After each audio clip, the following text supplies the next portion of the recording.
The pilot trip is the moment to make the final decisions about your possessions and to make them with Israeli reality as your reference point, rather than your home country imagination. Let me be specific about what the pilot trip can tell you that the internet cannot. You will have read that Israeli apartments are typically smaller than UK or US equivalents.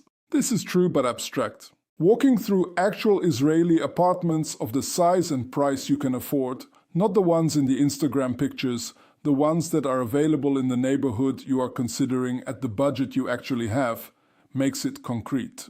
You will see that the wardrobes are built in and are not being left by the landlord.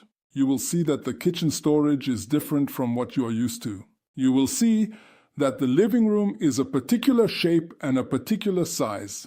These observations change your packing decisions. The most common error Anglo-Olim make with shipping is to overestimate what will fit in their Israeli home. The sofa that dominated one corner of a generous living room in a mid-sized UK house will fill an entire wall of an Israeli apartment.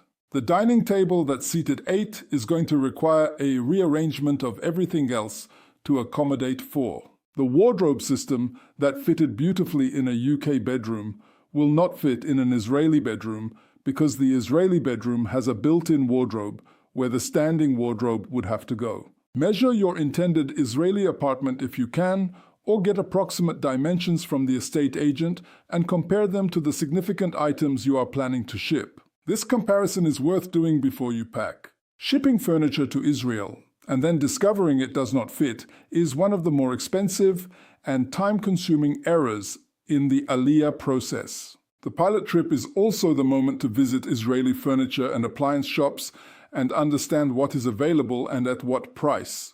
The argument for shipping large pieces of furniture is partly financial. The items you have are paid for, and buying them new in Israel costs money.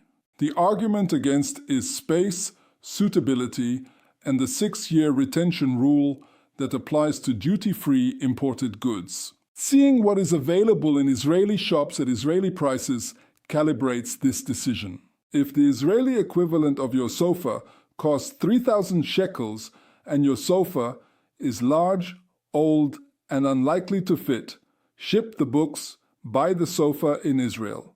The Great Possession Audit is the exercise of going through every significant item in your home and answering 2 questions. Does it need to come to Israel? And will it fit in an Israeli home? Do this with Israeli apartment dimensions in mind, which you now have because you visited apartments on your pilot trip. Be honest. Be ruthless.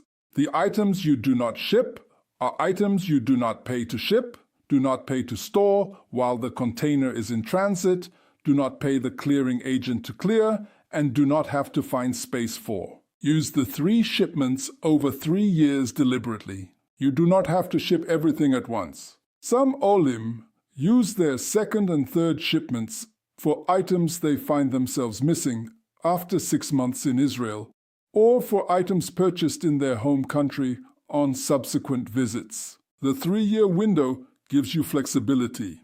Use it.